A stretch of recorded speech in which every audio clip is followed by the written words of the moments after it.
சிவகார்த்திகேயன் நடிச்சு வெளியான பராசக்தி படத்தை பத்தி தான் பார்க்க போறோம். கதையினுடைய ஆரம்பம் 1959ஆம் ஆண்டு நடக்கிறதா சித்தரிச்சிருக்கிறாங்க. தமிழ்நாட்டுல இந்தி திணிப்புக்கு எதிரான மனநிலை அப்படிங்கிறது பரவலா இருக்கக்கூடிய ஒரு காலகட்டம். இந்த காலகட்டத்துல படத்துடைய கதாநாயகனும் இந்தி திணிப்புக்கு எதிரா இருக்கிறாரு. அவர் புறநானூறு படை அப்படிங்கிற ஒரு இயக்கத்தையும் நடத்தி வந்துட்டு இருக்கிறாரு. அந்த இயக்கத்துல அவர் அவருடைய நண்பர்களோட சேர்ந்து இந்தி எப்போதெல்லாம் திணிக்கப்படுதோ அப்போதெல்லாம் எதிர்ப்பை தெரிவிக்கிறதாவும் இருக்கிறாரு. அப்படி ஒருமுறை எதிர்ப்பை தெரிவிக்கும் விதமா இவங்க எல்லாம் சேர்ந்து ஒரு ரயில் பெட்டியை கொளுத்துறாங்க. அந்த ரயில் பெட்டி கொளுத்தின சம்பவத்துல கதாநாயகனுடைய நண்பனும் விபத்துல இறந்து போயிடுறாரு. இந்த விபத்து கதாநாயகனை தனிப்பட்ட முறையில பாதிக்க கதாநாயகன் இதற்கு மேல இந்த போராட்டம் எல்லாம் நமக்கு வேணாம் அப்படின்னு சொல்லி இந்த போராட்டத்துல இருந்து விலகி இருக்கிறாரு. இதன் பிறகு இந்த படத்துல என்னென்ன சம்பவங்கள் நிகழ்ந்தது, கதாநாயகன் இதுக்கப்புறம் போராட்ட களத்துக்கு வந்தாரா இல்லையா, இதெல்லாம் தான் இந்த படத்தினுடைய மொத்த கதை. இந்த படம் 1950-60 காலகட்டங்கள்ல இந்தி திணிப்புக்கு எதிராக நடந்த போராட்டங்களை அடிப்படையாக கொண்டு எடுக்கப்பட்ட ஒரு கற்பனை கதை அப்படிங்கிறது நமக்கு எல்லாருக்கும் தெரியும். நாம தமிழ் சினிமாக்கள்ல இதுவரைக்கும் இந்தி திணிப்புக்கு எதிராக நடந்த போராட்டங்களை மட்டுமே மையமா வச்சு எடுக்கப்பட்ட படங்களை பார்த்திருக்க முடியாது. அங்கங்க ஒரு சில படங்கள்ல ஒரு சில வசனங்கள்ல இந்த தன்மையை நம்மளால பார்க்க முடியுமே ஒழிய ஒரு முழுநீள படமா இதை மட்டுமே களமா கொண்டு எடுக்கப்பட்ட படத்தை பார்த்திருக்க முடியாது. அந்த வகையில இந்த படத்தினுடைய களம் அப்படிங்கிறது ஒரு புதுமையான மற்றும் முக்கியமான களம் தான். இவங்க எடுத்துக்கிட்ட இந்த ஒரு களத்தை சொல்ல வேண்டிய விதத்துல முழுமையா சொல்லிட்டாங்களா அப்படின்னு கேட்டா இல்லை அப்படிங்கறதான் பதில். இதுக்கான காரணம் என்ன அப்படின்னா, இந்த படத்தினுடைய அடிப்படை கதையை எடுத்துக்கிட்டோம் அப்படின்னா, படத்துடைய கதாநாயகனுக்கு பட ஆரம்பத்துல தனிப்பட்ட முறையில ஒரு இழப்பு ஒன்று ஏற்படுது. அந்த இழப்பு அவரை பெருமளவுல பாதிக்குது. அந்த காரணத்தினால அவர் வழக்கமா செஞ்சுக்கிட்டு இருக்க ஒரு செயல்ல இருந்து விலகி இனிமேல் அந்த செயலை செய்ய வேண்டாம் அப்படிங்கிற அந்த முடிவு எடுத்து தான் உண்டு தான் வேலை உண்டுன்னு அமைதியா வாழ்ந்து வந்துட்டு இருக்கிறாரு. இப்படி இருக்கக்கூடிய கதாநாயகன் மீண்டும் அவர் முன்னாடி செஞ்சுக்கிட்டு இருந்த அதே செயலை செய்ய வேண்டிய ஒரு கட்டாயத்துக்கு தள்ளப்படுறாரு. அதுக்கப்புறம் அவர் செய்ய துணிஞ்சாரா, என்ன நடந்தது அப்படிங்கறத இந்த படத்தினுடைய அடிப்படை கதையா இருக்குது. இந்த ஒரு கதை, இந்த ஒரு வடிவம் பாத்தீங்க அப்படின்னா காலங்காலமா பாட்சா படத்துல இருந்தே இருக்கிற ஒரு வடிவம் தான். இந்த ஒரு கதைக்கு இவங்க தேர்ந்தெடுத்திருக்கக்கூடிய அந்த பின்னணி தான் இந்திய எதிர்ப்பை ஒழிய இந்திய எதிர்ப்பு அப்படிங்கிறது பிரதானமா எங்கேயுமே தோணவே இல்லை. இந்த படத்துல அன்னைக்கு இருந்த மத்திய அரசாங்கம் எதுக்காக இந்தியை திணிச்சாங்க, அதை தமிழ்நாட்டு மக்கள் ஏன் தொடர்ந்து எதிர்த்துக்கிட்டே வந்தாங்க, இந்திய திணிப்புக்கு எதிரான இந்த போராட்டத்துல பல தமிழர்கள் உயிர் தியாகம் செஞ்சிருக்கிறாங்க.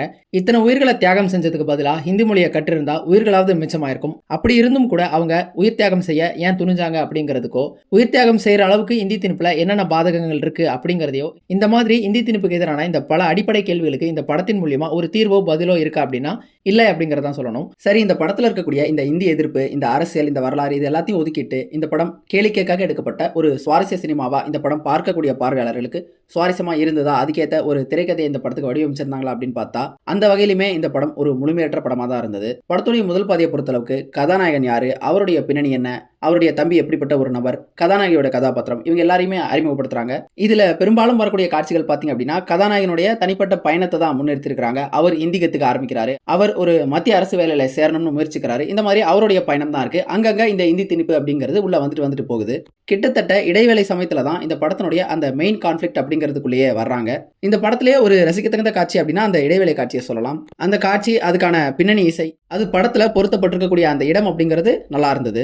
ஆனா அந்த இடைவேளை சமயத்துல அதுவரைக்கும் மாணிக்கமா இருக்க கதாநாயகன் பாஷாவா மாறுறதுக்காக இவங்க சொன்ன காரணங்கள் அல்லது வைக்கப்பட்ட காட்சிகள் பாத்தீங்க அப்படின்னா அதுவுமே திணிக்கப்பட்ட காட்சிகளா தான் இருந்தது. ஒரு புது கதாபாத்திரத்தை படத்துல அறிமுகம் செஞ்சு அந்த கதாபாத்திரம் இறந்து போற மாதிரியான காட்சிகளை வச்சு அதை கதாநாயகன் பார்த்து அவருக்கு அது ஒரு பாதிப்பை உண்டாக்கி அதன் பிறகு கதாநாயகன் மீண்டும் போராட்ட களத்துக்கு வர்ற மாதிரி காட்சிகளை சித்தரிச்சிருக்காங்க. இது பாத்தீங்க அப்படின்னா ரொம்பவே தேய்விளக்கான ஒண்ணுதான். இதை பல படங்களை நம்ம பார்த்திருப்போம். கதாநாயகன் மீண்டும் களத்துக்கு வரணும் அப்படிங்கிறதுக்காகவே உருவாக்கப்பட்ட சமைக்கப்பட்ட ஒரு காட்சியா தான் அது இருந்தது.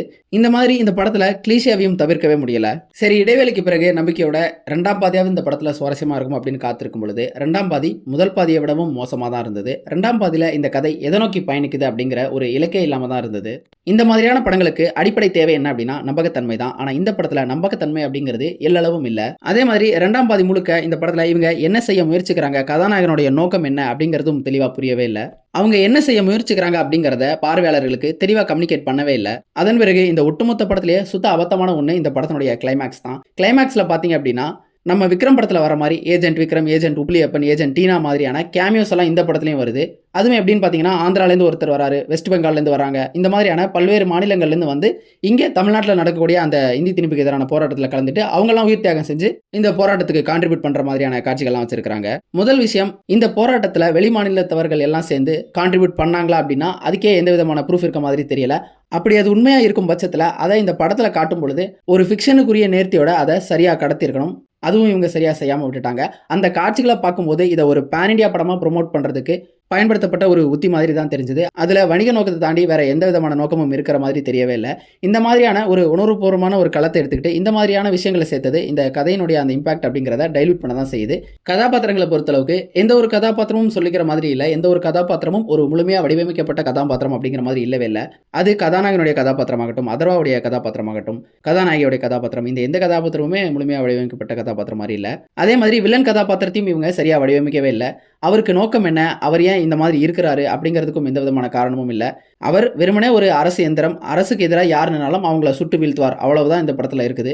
அதனாலேயே அந்த ஒரு வில்லன் கதாபாத்திரமும் ஒரு மோனோட்டனஸான கதாபாத்திரம் மாரி தான் தோணுச்சு. அதுல எந்தவித வித்தியாசமும் இருந்த மாதிரி தெரியல.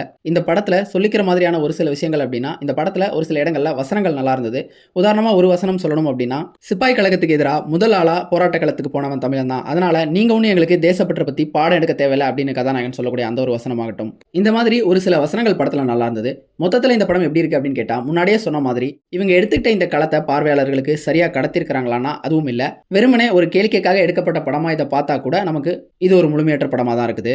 நீங்க பராசக்தி படம் பார்த்திருந்தீங்க அப்படின்னா உங்களுடைய கருத்துக்களை கமெண்ட்ஸ்ல சொல்லுங்க. உங்களுக்கு ஏதாவது மாற்று கருத்து இருந்தாலும் அதையும் கமெண்ட்ஸ்ல சொல்லுங்க. தேங்க்யூ.